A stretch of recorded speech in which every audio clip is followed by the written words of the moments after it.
Quiero partir la prédica mostrándoles la moneda. ¿La ven o no? No se ve. 100 pesos.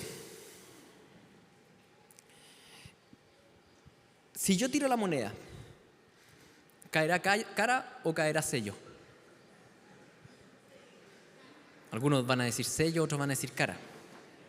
Pregunta, si yo les pregunto, ¿Dios sabe si va a caer cara o sello? Sí, porque ya aprendimos que Dios es omnisciente. Ya, pero voy a cambiar la pregunta. ¿Dios hace que la moneda caiga cara o sello? Es distinta, ¿sí? Una cosa es su omnisciencia y otra si Él realmente interfiere en este tipo de cosas. Por ejemplo, yo antes pensaba el Señor interfiere en todo menos en el fútbol, ¿no es cierto? Pero era chico. Ahora me doy cuenta que Dios interfiere en todo, ¿no es cierto? Dios hace que la moneda caiga en cara o en sello. No es solo un tema de presciencia. Aquí la pregunta es si Él lo dictamina y lo ejecuta. ¿Sí? ¿Me entienden lo que va detrás? Tiene implicancias gigantes esto. Esta pequeña pregunta tiene implicancias gigantes. Porque, por ejemplo, ¿Dios conoce el futuro? Sí, claro que lo conoce. Pero otra cosa es decir que Él forja el futuro y lo lleva a cabo. Eso ya es una implicancia mayor. En ese mismo sentido, si yo les preguntara, ¿las profecías bíblicas están escritas porque Dios conoce el futuro o porque Dios dictamina lo que va a ser? Es distinto, ¿sí? Ya voy a tirar la moneda. ¿Qué me dijeron? Chuta, nunca van a saber. Se perdió. Pero Dios sabe.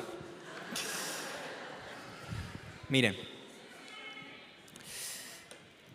La suerte se echa en el regazo, mas del Señor viene toda decisión.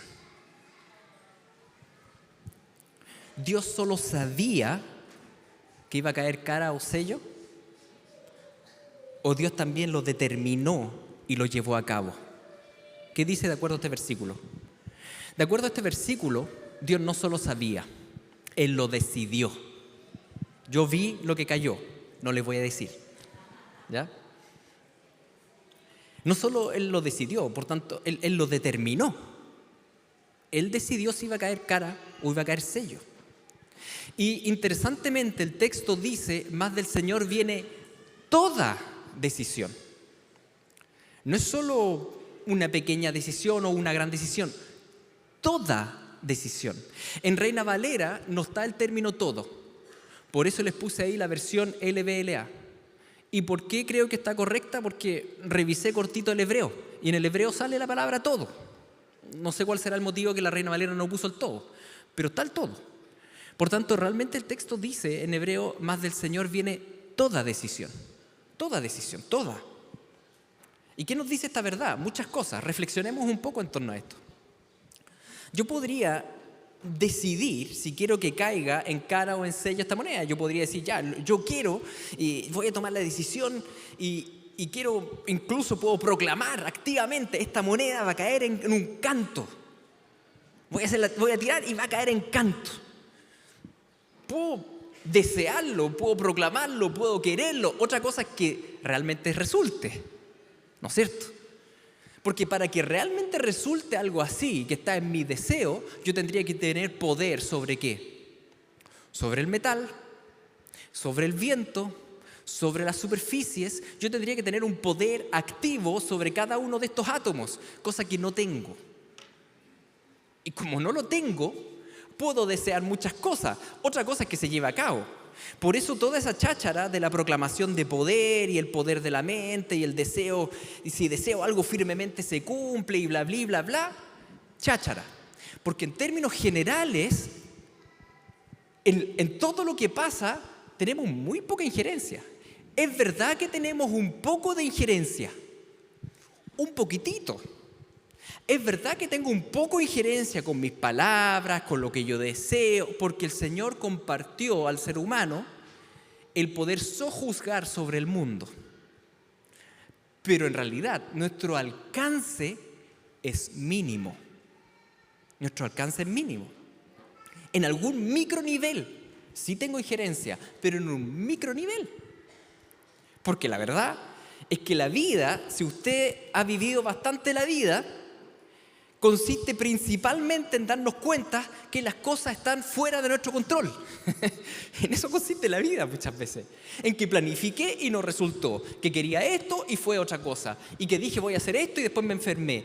La vida todo el rato se sale como del control. Y por mucho que tenga pensamiento positivo y todo lo que quiera, nuestra injerencia es mínima.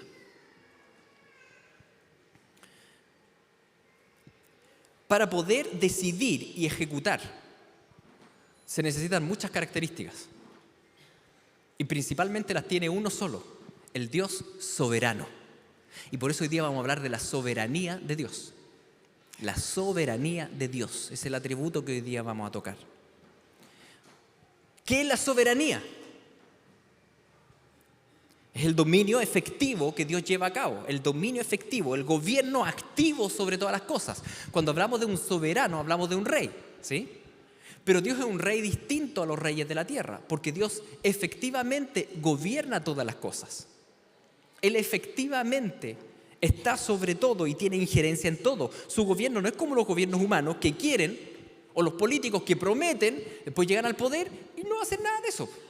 Porque en realidad, aunque tengan las intenciones, no tienen un poder, un gobierno realmente ingerente y activo sobre todas las cosas. Somos seres humanos. En cambio, el Señor, dice la palabra, todo lo que Jehová quiere, lo hace. Todo. En los cielos y en la tierra. Y en los mares y en todos los abismos. Y si quiere tener alguna injerencia en Marte, Él la tiene. Y si quiere algo con el sol, Él tiene injerencia con el sol.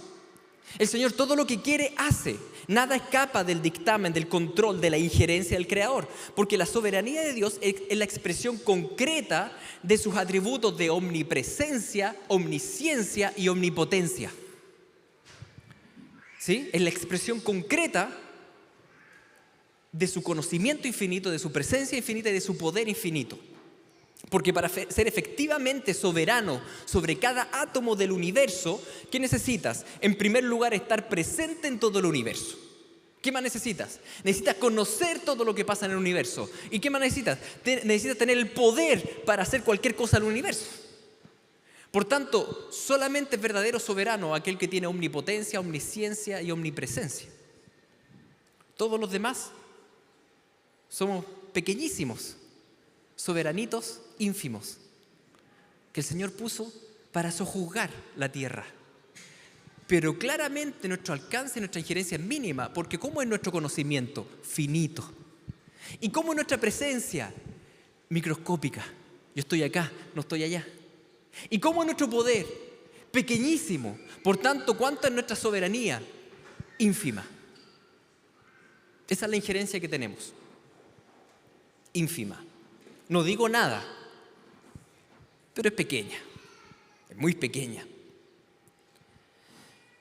Por eso la soberanía del Señor es distinta. Su soberanía está traspasada por todos sus atributos que hemos hablado durante las últimas semanas, sus atributos incomunicables. Su soberanía está traspasada por su infinitud, por su independencia, por su inmutabilidad. La soberanía de Dios no significa que Él está sentado solamente en el trono y solo dando órdenes. No es eso. Si bien Él sí está sentado dando órdenes, no es lo único. Efectivamente dice la Escritura que Él da órdenes a las poderosas criaturas celestiales, pero la verdad no necesita de ellas, como tampoco necesita de nosotros. Aunque sí, nos da órdenes. Pero Él puede ejecutar lo que Él quiera, sin ayuda de nadie. Él es independiente en su soberanía. ¿Acaso el Señor nos ha pedido alguna vez hacer algo que Él no haya hecho antes? Él siempre hace todo primero. Entonces, conociendo esto, entendemos que las profecías bíblicas no son meras presciencias de Dios, que Dios sabía de antemano y por eso lo dijo. No es solo eso. Cuando la Biblia habla de cómo Dios estructura las profecías, Él lo dice así en Isaías. Él dice, lo que pasó, ya antes lo dije y de mi boca salió. Lo publiqué, lo hice pronto y fue realidad. No es que Dios simplemente vio el futuro y dijo, mira, yo sé de antemano esto va a ocurrir. Él dice, yo lo digo, yo lo dictamino, yo lo ejecuto. Él es soberano. ¿Me entienden?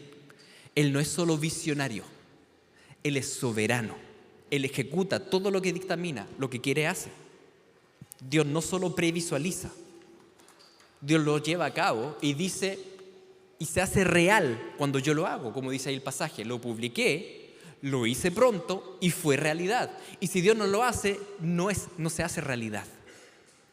Es su soberanía, es su poder efectivo. En otras palabras, Él no es un soberano pasivo que creó todo y después se dedicó a ver todo desde lejos, como creen muchos, ¿no es cierto? Los deístas o los teístas, los deístas siglo XVII y de ahí en adelante dicen, no, Dios creó, puso el reloj, ¿no es cierto? Y me alejo. No es así. El Señor gobierna activamente sobre todo. Y tal vez la mayor muestra de su gobierno activo en medio de nosotros, ¿acaso no es la encarnación de Cristo? Su presencia física, gobernante, activa en este mundo. No es que Dios tiró la pelota a tierra lejos y dijo, me olvido, no es así. Él gobierna activamente sobre todo. Él es el soberano, el rey que gobierna cada milímetro de este mundo. Y lo gobierna efectivamente porque Él está presente en cada milímetro, porque Él conoce cada milímetro y porque Él tiene poder sobre cada milímetro. Él es soberano.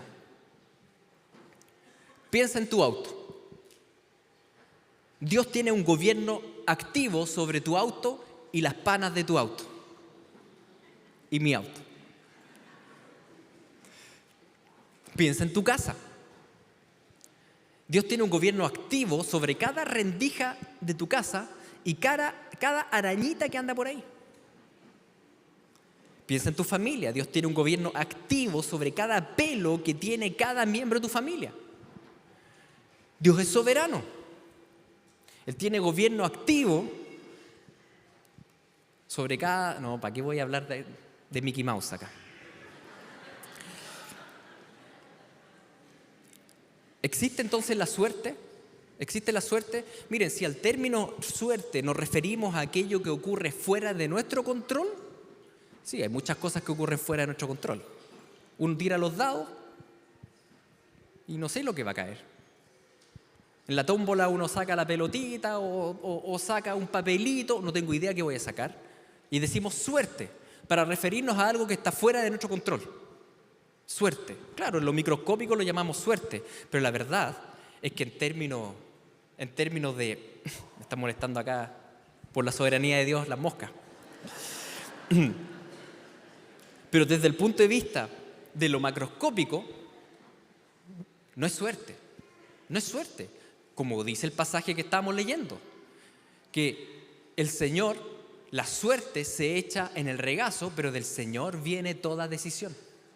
Del Señor viene toda decisión. Dios es soberano sobre cada átomo del universo. Y por eso la suerte de los marineros cayó sobre Jonás. Justo, qué mala suerte. No, soberanía activa del Señor. Dios es soberano sobre cada átomo. Hay muchísimas implicancias en esto. Tantas implicancias que podríamos hablar, la verdad, todo el año de esto. Las implicancias de la soberanía de Dios concretamente en nuestra vida. Tuve que tomar una decisión y por la soberanía de Dios opté por estudiar juntos Proverbios 16. Porque si ustedes se dan cuenta, este versículo está en Proverbios 16. El capítulo 16 de Proverbios, si bien son proverbios breves, ustedes entienden, el libro de Proverbios son sentencias mínimas que dan algún argumento de sabiduría, ¿no es cierto? Pero Proverbios 16, a mi gusto, es el gran capítulo de la soberanía de Dios que tiene Proverbios. Entonces vamos a analizar varios versículos del capítulo 16 de Proverbios para hacer la bajada concreta de la soberanía de Dios sobre nuestras vidas. ¿Les parece? Así que si tienen Biblia, abran sus Biblias. Si no tienen, las abren en su casa después cuando vayan. Proverbios 16.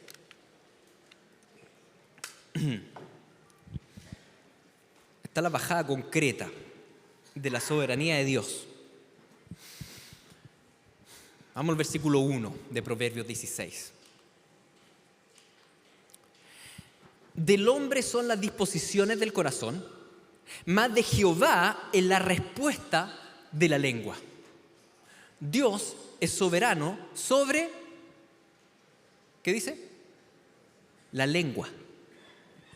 ¿Se dan cuenta ahí? Como dice que uno puede poner la disposición del corazón, pero de Jehová es la respuesta de la lengua. Les voy a poner varios ejemplos. ¿Te ha pasado alguna vez que tenías algo en mente, algo que querías decir, lo preparaste, estabas en la cama pensando voy a decir esto y lo otro, después llegó la conversa y no dijiste nada de lo que pensaste? Nada, salió todo distinto. Bueno, obviamente la palabra dice que de la abundancia del corazón habla la boca, pero al mismo tiempo hay un detalle de la boca que incluso Jesús mismo dijo: cuando ustedes prediquen, no piensen mucho antes cuando evangelicen algo, porque el Espíritu Santo los va a guiar. ¿Se acuerdan de eso en el Nuevo Testamento? ¿Y cuántas veces le ha pasado a usted que se pone a conversar con alguien y empiezan a salir cosas de su boca que ni usted sabía? Y después al final dice: oye, que soy inteligente. ¿Dice eso o no? No, pues lo que usted dice es: ¿cómo me guió el Señor? ¿Cómo guió esto? O al revés, pongamos el lado malo de esto también. Supongamos que lo que salió de su boca en una conversación fueron palabras pésimas, hirientes. Si bien Dios no peca, Él es soberano sobre todo, también sobre la lengua. Y a veces Él nos suelta en esta lengua para que salga a relucir lo que hay en nuestro corazón. Entonces nosotros pensamos que estamos re bien hasta que me pongo a hablar con alguien y empiezo a decir puras pachotadas y después me doy cuenta y digo: Señor, no estoy bien. Dios tiene un control soberano sobre mi lengua. No es que Dios peque, porque Él es santo, pero Él sí me puede soltar a mis concupiscencias, como dice la palabra, ¿sí? O tal vez fuiste a alguien y fuiste con toda la mejor intención y dijiste: esta conversación la voy a hacer bien y voy a restaurar y amén, Señor, y intercedo. Tú vas y la persona te contesta pero pésimo y de mala manera y queda súper mal. Y tú dices: pero intenté hacer todo. Tranquilo, Dios es soberano sobre la lengua. Él sabe por qué permitió que esa persona te contestara de esa manera. Dios tiene los corazones ahí en la mano. Y probablemente, tal vez, el Señor te está probando y a ver si pasas la prueba y respondes en santidad y frente al mal respondes con bien. A veces nos frustramos mucho por no entender cómo en realidad el Señor es soberano sobre las respuestas. Con eso no quiero decir que no tengamos, ¿no es cierto?, implicancia o injerencia en llenar nuestros corazones de bien, sino que lo que estoy diciendo es que en última instancia, como dice el versículo, de Jehová es la respuesta de la lengua, ¿cierto? Veamos el versículo 3. A ver qué dice el versículo 3. Encomienda a Jehová tus obras y tus pensamientos serán afirmados. ¿Cómo están tus pensamientos? ¿Cómo han estado en este tiempo? ¿Están desenfrenados? ¿En qué estás pensando? ¿Qué es lo que más has pensado esta semana, este mes? ¿Piensas mucho en inmoralidad sexual? ¿Muchos pensamientos cochinos? ¿O hay mucho afán por falta de dinero? ¿O tal vez en tu mente peleas mucho con la gente? Entonces vas en la micro sentado y te imaginas peleando con alguien o qué sé yo, peleas mucho. O tal vez estás lleno de temores. Entonces eso te incapacita, no quieres salir a cierto horario, esto y lo otro, lleno de temores. ¿Qué hay en tu mente? ¿Qué puedes hacer? Dice acá que Dios gobierna soberanamente sobre las neuronas, sobre las descargas eléctricas del sistema nervioso central. Así que si tú encomiendas tu camino al Señor, si encomiendas tus obras, ¿qué va a hacer el Señor? Él va a afirmar tus pensamientos. Piensa en el nivel de reinado efectivo que tiene Dios, que incluso Él puede reinar activamente sobre tus pensamientos. Esto no es una declaración menor. Él dice que si tú encomiendas al Señor tu vida, tus obras, tu camino, el Señor puede hacer un giro en tus pensamientos. Él los puede afirmar, dice. Los puede afirmar. Señor, por favor. Tú puedes orar cosas como esto: Señor, por favor, endereza y afirma mis pensamientos, líbrame, no me dejes caer en tentación. Ese tipo de oraciones solo las podemos hacer porque Dios es soberano sobre mis pensamientos. Porque si Dios no fuera soberano sobre mis pensamientos, ¿para qué pedirle que me ayude a no caer en tentación? ¿Me entienden? Todas estas oraciones en realidad hacen una afirmación de quién es Dios y hasta dónde Él tiene injerencia. Y la palabra dice que Él tiene injerencia sobre mi mente, sobre mis pensamientos. Y por tanto tú puedes confiar en Él. Y Él los afirma. El gobierno activo y soberano de Dios alcanza incluso tu mente, tus pensamientos. Él reina sobre todo. Tal vez a esta altura tú te preguntas lo siguiente. Dices, bueno, si Dios tiene realmente el control sobre los pensamientos y sobre las palabras, es decir, Él tiene control de todo, entonces, ¿qué pasa con el mal? ¿Por qué permite el mal? ¿Por qué permite los malos pensamientos y por qué permite las malas palabras? ¿Por qué permite tanta guerra y tanta maldad? La cuestión del mal es un tema complicado, ¿no es cierto? Y que requiere toda otra predicación para hablarlo, o tal vez varias. Pero en resumen, resumiéndolo así, bien resumido, en la palabra vemos que Dios no tiene mal, que Dios ni siquiera es tentable, que Dios es luz, que Dios es santo, pero que Él gobierna activamente sobre las criaturas caídas. ¿Cómo? Soltándolas más o menos a la concupiscencia de ellos. La concupiscencia son los malos deseos. A los malos deseos. No es que la maldad provenga de Dios, al revés. Él suele restringir continuamente la maldad de todos. Si el Señor no estuviese restringiéndonos acá, a los 1000 que estamos acá, si el Señor quitara la mano de la restricción al mal que tiene con nosotros, ustedes saben lo que pasaría acá. Nos mataríamos entre todos probablemente. El Señor continuamente restringe el mal. Pero hay momentos y hay situaciones y hay ocasiones donde Él, debido a su plan santo y perfecto, Él suelta a las criaturas a sus propios designios malvados. ¿Sí? Así lo describe la Escritura. Y de esa manera Él ejerce dominio sobre el diablo y los demonios, los ángeles caídos y los seres humanos y todos. No es que Dios sea malo, pero es lo que vemos en Job, donde Dios suelta al diablo a lo que el diablo quería hacer, ¿no es cierto? O lo restringe. Es el gobierno de Dios soberano incluso sobre la maldad. Por eso, en el versículo 4 de Proverbios 16:4 dice: todas las cosas ha hecho Jehová para sí, y aún al impío para el día malo. Dios hizo todo. Incluso creó a Satanás o a Hitler. Ahora, no es que Dios los haya incitado a pecar. Y no es que Dios esté detrás de esa maldad. No, Él creó a todo en perfección. Pero sí Él tiene gobierno activo hoy día sobre el diablo. No es equiparado. Dios es el soberano, no el diablo. Dios es el soberano. Solo Dios es omnisciente, omnipresente, omnipotente y no hay nada que se le pueda oponer, nada. Pero ese gobierno lo ejerce soltando no. Dios es soberano sobre todos los malvados. Por eso dice Romanos 9 que Él incluso soporta con paciencia los vasos de ira. ¿Se acuerdan? Romanos 9. ¿Qué significa eso? Que no tienes por qué temer. No tienes por qué temer. Tal vez los narcos viven en tu calle y te tienen amenazada o amenazado. Que no sé qué, que si tú haces esto y lo otro y tú estás muerto de miedo porque no sabes. Miren, el gobierno activo sobre los narcos lo tiene el Señor. Si Él los aprieta, los aprieta. Y si Él los suelta a su propia maldad para mayor juicio de ellos, Él lo puede soltar. Pero ellos no tienen el control. Dios tiene el control. Y Dios ejerce su control en plena santidad. En plena santidad.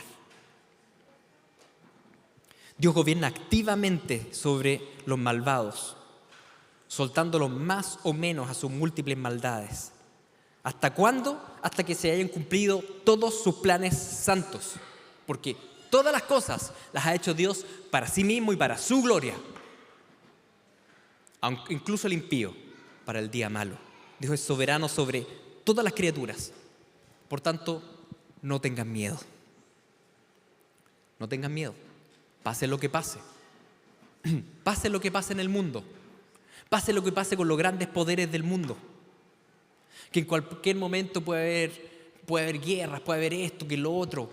Tú no tengas miedo, porque tu amado Padre Celestial ejerce dominio sobre cada milímetro de este mundo, sobre cada criatura de este mundo, sobre todo.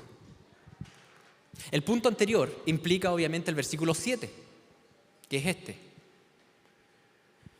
Cuando los caminos del hombre son agradables a Jehová, aún a sus enemigos hace estar en paz con él. Dios tiene gobierno activo sobre todo.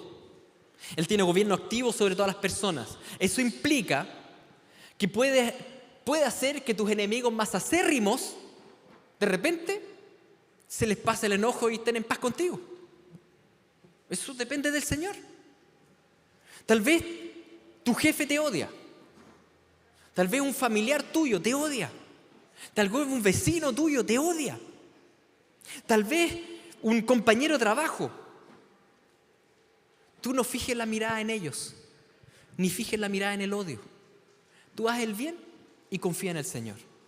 Porque si Dios quiere, Él puede hacer así. Y tu enemigo más acérrimo puede estar en paz contigo. Dios gobierna sobre todo. No te afanes. No te afanes, no te preocupes. Dios tiene directa injerencia sobre el corazón de cada uno de ellos. Tú no puedes hacer nada por ese familiar que te aborrece. Tú no puedes hacer nada por ese compañero de trabajo, pero puedes orar. Tú no tienes injerencia en su corazón, pero Dios sí. Dios es plenamente soberano. Por eso oramos. ¿Por qué oramos? ¿Por qué oramos para que el Señor toque los corazones de alguien, por ejemplo? Que toque el corazón de tal persona. ¿Por qué oramos? Porque creemos realmente que Dios tiene todo el poder para actuar en esa persona. Eso es una declaración de la soberanía de Dios. Activa y viva y presente e interesada. No está simplemente en algún lado, no, Él nos ama profundamente. Así que no sé cómo está tu vida, pero el Señor es soberano sobre tus enemigos. Él gobierna sobre tus enemigos, sobre cada uno de ellos. Míralo a Él, no fijes la mirada en el odio del prójimo. ¿Agrada a Dios? No busques agradar la voluntad odiosa del prójimo, tú agrada al Señor. Cuando los caminos del hombre son agradables a Jehová, aún sus enemigos, el Señor hace que ellos estén en paz con Él. Imagínense qué bendición. Versículo 9. El corazón del hombre piensa su camino, mas Jehová endereza sus pasos. Soberanía de Dios sobre los acontecimientos de tu vida. Soberanía de Dios sobre todo lo que te ha acontecido. Tú planificas, y está bien, pero finalmente es Dios el que decide qué sucede. Es Dios el que va enderezando los pasos. No es que esté mal planificar, porque recuerden que Jesús mismo dijo, oye, si alguien va a construir la torre, está bien que se siente primero y planifique para construir, sí, hay que planificar. Pero ojo, tu plan nunca va a ser el plan A. El plan A es del Señor. Por tanto, la recomendación es planificar y después renunciar a la planificación. ¿Entienden? Planifico y lo pongo a los pies del Señor y digo, Señor, esto planifique, pero haz como tú quieras. Planifico y renuncio. Tiene que ir ambas de la mano, porque tiene que ver con entender el gobierno del Señor. ¿Estás estresado porque las cosas no te salen como quieres? ¿Estás frustrado porque no se cumplieron tus expectativas en el estudio? Estudiaste esto, el otro, al final te echaste el ramo, la carrera. ¿Estás enojado porque la familia no resultó como querías? Tranquilo, descansa, suelta el afán de querer controlar las cosas y que todo se haga como tú quieras. Dios es soberano sobre los acontecimientos. Está bien que planifiques, pero entiende tu plan como un plan B. Está bien que te esfuerces, pero entiende que es el Señor el que endereza los pasos. El Señor es soberano sobre todos los acontecimientos y de acuerdo a Romanos 8, Él va a ocupar todas las cosas que te han acontecido para tu propio bien. Para tu propio bien. O como dice este versículo 9, como dice este versículo 9, dice, tú piensas el camino, pero Jehová endereza los pasos. Es decir, tú sueles pensar un camino, pero que termina con pasos chuecos. ¿No es cierto? Porque no somos nosotros los que enderezamos el camino. Entonces nosotros decimos, por acá va. Y el Señor te corre un poco la flecha.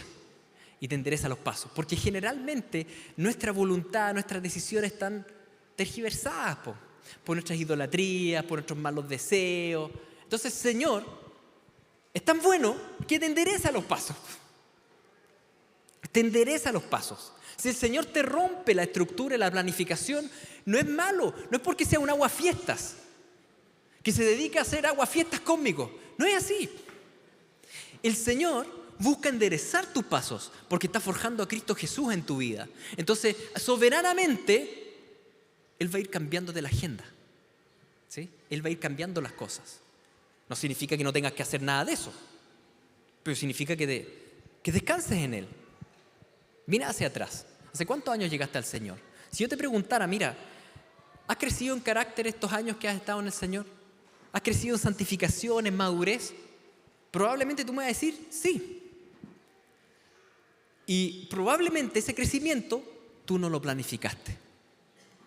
Tú planificaste a dónde vas a trabajar, qué es lo que vas a hacer, pero el Señor te hizo crecer en carácter. Y eso fue una planificación del Señor.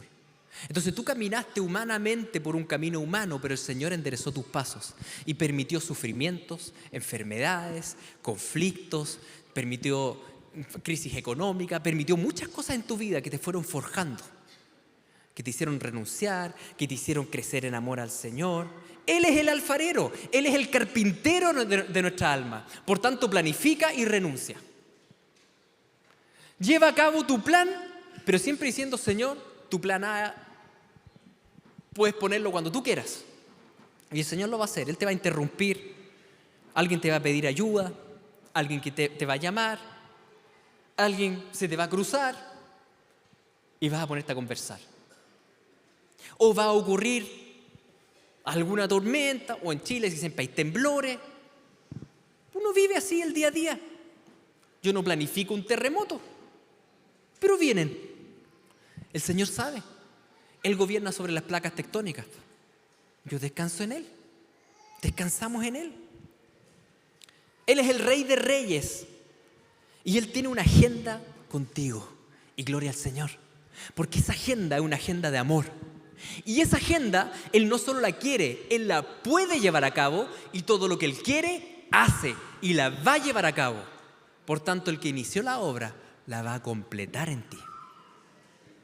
Eso es nuestro descanso, su soberanía. Así que como nos damos cuenta, Dios es soberano sobre todas las cosas. Sobre pensamientos, sobre la lengua, sobre los enemigos, sobre los acontecimientos. Él es soberano sobre el dinero que Él te provee. Él ha permitido que tú aprendas a vivir en abundancia en algunas épocas de tu vida. Y Él ha permitido que aprendas a vivir en escasez en otras épocas de tu vida. Y tal vez ahora estás en una de las dos. Él lo ha permitido para santificación tuya. Él es soberano sobre la familia en la cual naciste, los padres que tuviste, la crianza que viviste y por dónde caminaste. Él es soberano sobre el colegio que estudiaste, los compañeros de curso que te tocaron, los años que estudiaste. Él es soberano y ha gobernado activamente sobre el trabajo en el que trabajas, el recorrido que has hecho. Entonces muchas veces nos persigue en la vida el pensamiento de si yo hubiese hecho esto, si me hubiese pasado esto otro, si hubiese... Tranquilo, tu vida no está fuera de control. El Señor tiene un plan y lo lleva a cabo, porque Él tiene el poder para hacerlo, el conocimiento para hacerlo, el amor para hacerlo, y Él lo hace. Él lo hace. Y todo esto nos lleva a la siguiente dirección obvia, que es la actitud de humildad que debemos tener ante Dios, versus el orgullo humano que dice que lo puedo todo. Cuando Santiago dice tan claramente, vamos ahora los que dicen hoy y mañana iremos a tal ciudad, estaremos allá un año y traficaremos y ganaremos, cuando no tienen ni idea lo que va a ser mañana. No tienen ni idea. Hoy día es 6 de abril. ¿Y quién sabe si va a llegar el 7 de abril? No sabemos.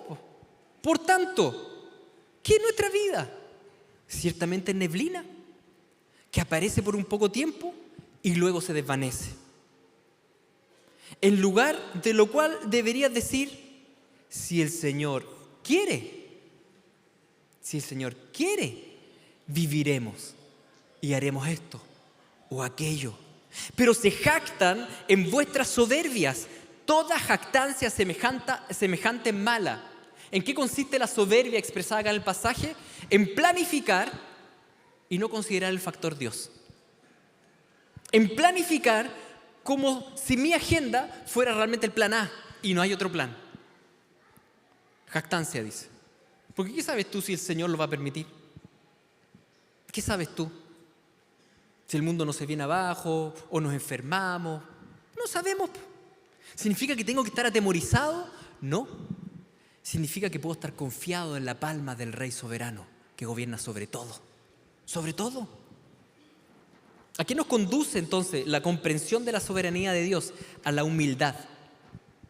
A no ser jactanciosos. A no pensar que tú sacaste las notas que sacaste de la universidad porque eres muy inteligente. ¿Es verdad? ¿Pero quién te dio cerebro? Y cuando fuiste a dar el examen de grado, ¿quién permitió que no estuvieses enfermo? Y siquiera, ¿quién te dio la comida todos los años que estudiaste para sacar las notas que sacaste? O sea, tú dices que todos los aplausos son tuyos. No. El Señor da inteligencia al que quiere. Tal vez en el trabajo tú eres altamente exitoso y estás escalando y te consideras pero ultra capaz y todo. El Señor puede cambiar esa capacidad así. Por tanto, más vale agachar el moño, dejar a un lado la jactancia y decir: Señor, si tú quieres, viviré y haré esto y haré lo otro. Si tú quieres. Por eso yo creo que en el capítulo 16 de Proverbios, que es un capítulo de mucha soberanía de Dios, está el famoso versículo que ustedes conocen. Antes del quebrantamiento es la soberbia y antes de la caída, la altivez de espíritu. En el mismo capítulo que te explica una y otra vez cómo Dios gobierna sobre cada uno de los aspectos más mínimos de nuestra vida, te dice: antes de la caída está el orgullo, la altivez, el sentirse mejor, el despreciar a los otros. El pecado del orgullo es como una mancha en la espalda. El último en verlo es uno mismo. Todos te ven la mancha. Todos lo ven fácilmente, pero a nosotros nos cuesta ver la espalda. Es como un tumor en la espalda. Para ver el orgullo, muchas veces necesitamos más de un espejo. La Biblia es un espejo, pero incluso ahí nos cuesta ver el orgullo. Necesitamos también al cuerpo de Cristo como segundo espejo y que nos mire la espalda y diga: ¿sabes qué? Estás orgulloso. Y generalmente tienen la razón. Si ¿quién de nosotros está libre de orgullo? Orgullo. No lo vemos, a menos que alguien nos diga y nos amoneste y lo consideremos seriamente ante el Señor. Porque la otra opción es que si no lo consideramos seriamente, el tumor del orgullo va a crecer y al final me va a pesar tanto que me voy a caer. Previo a la caída, en la altivez del corazón. Acepta las reprensiones de los demás. Acepta la soberanía del Señor sobre tu vida y dile: Señor, no quiero ser orgulloso. No quiero ser orgulloso. Acepta la reprensión. Si no, vas a ser humillado por el soberano. Como Daniel le dijo a Nabucodonosor, al emperador de la época. Y le dijo: mira, Nabu, si tú no te humillas con el Señor, te va a ir re mal. Hasta que conozcas que el Altísimo tiene dominio en el reino de los hombres y que lo da a quien Él quiere. Hasta que reconozcas que el cielo gobierna. ¿Quién gobierna? En Viña gobierna el cielo. Y tú dices: pero es tanta maldad. Tranquilo. El Señor ha soltado a la ciudad mucha maldad. Sí, pero tranquilo, el cielo gobierna. El cielo gobierna. No es la alcaldía de turno, no es lo que pasa. No, el cielo gobierna. Y Dios da el dominio a quien Él quiere. No, es que el país se echó a perder, esto y lo otro. Tranquilo, el cielo gobierna. Dios sabe cuándo suelta y cuándo no suelta. Él sabe. Nabucodonosor no lo entendió, así que se volvió bestia 7 años. ¿No es cierto? Lo pueden leer ahí en Daniel 4. Amados, no esperemos caer para darnos cuenta después que estábamos en soberbia, en altivez. Más bien consideremos la soberanía de Dios y humillémonos ante su grandeza y aceptemos con gozo y humildad que sobre mi vida, sobre tu vida, gobierna el cielo. Gobierna el cielo. ¿Lo aceptas? Humíllate bajo la poderosa mano del Señor y Él te exaltará a su debido tiempo. Pero humíllate. Humíllate bajo su control y soberanía. Acepta con gozo su soberanía. Y voy al último versículo que les quiero leer del capítulo 16. Porque la soberanía de Dios muchas veces genera en nosotros seres humanos resquemores. Pero cómo el Señor tiene tanto dominio, cómo tiene tanto control, cómo tanto, y empezamos a ser suspicaces. O sea, yo no puedo tomar decisiones. O sea, yo no puedo. ¿Y saben en realidad lo que es? Es falta de fe, es desconfianza. Es desconfianza. Desconfiamos que es bueno que Dios sea soberano. Es bueno. Porque Él es perfecto. Porque Él es sabio. Por tanto, el entendido en la palabra hallará el bien. Y el que confía en Jehová es bienaventurado. Cuando Dios te dice en su palabra que Él gobierna sobre todo, sobre tus pensamientos, sobre tu lengua, sobre los enemigos, sobre las situaciones, sobre la vida, sobre todo, no desconfíes, sino que dile gracias Señor. Gracias Señor que tú dominas y no yo. Gracias Señor que tú tienes el control y no yo. Porque yo dejaría la escoba en cualquier lugar. ¿Estás viviendo qué situación hoy día? ¿Enfermedad? ¿Cesantía? ¿Angustia? ¿Aflicción? Deja de luchar en tu corazón con Dios y simplemente ríndete a su señorío perfecto. Y dile, Señor, yo sé que tú eres soberano, que tú podrías cambiar esta circunstancia así y no lo estás haciendo, y yo me estoy enojando harto contigo, Señor, pero confío en ti. Pero confío en ti, Señor. Si al final tú ves todo y tú conoces todo y tú estás forjando a Cristo en mí, y Señor, tu plan es perfecto y tú me amas y todas las cosas las tornas en bien, Señor, confío en ti. Confío en ti, deja de luchar. ¿Para qué vas a luchar contra el Todopoderoso? ¿Vas a perder? No hay forma que le ganes. Deja de luchar. Confía en Él. Estudia su palabra y créela como un niño. Porque el entendido en la palabra, en las palabras del Señor, vas a hallar el bien. Y simplemente confía en Él. ¿Y sabes lo que va a pasar? Vas a ser bienaventurado. Oremos. Padre Santo, te damos gracias por tu soberanía. Tú gobiernas sobre cada milisegundo del tiempo y de las épocas, de la historia. Solo tú sabes en qué momento de la historia estamos. Tú gobiernas sobre cada milímetro que hay en el mundo y solo tú sabes lo que acontece ahí. ¿Quién soy yo para andar enojado contigo, Señor? En este día, por un lado declaramos que tú lo gobiernas todo y por otro lado te decimos, Señor, confiamos en ti. Confiamos en ti. Descansamos en ti. Te damos gracias, Señor. En el nombre de Jesús. Amén.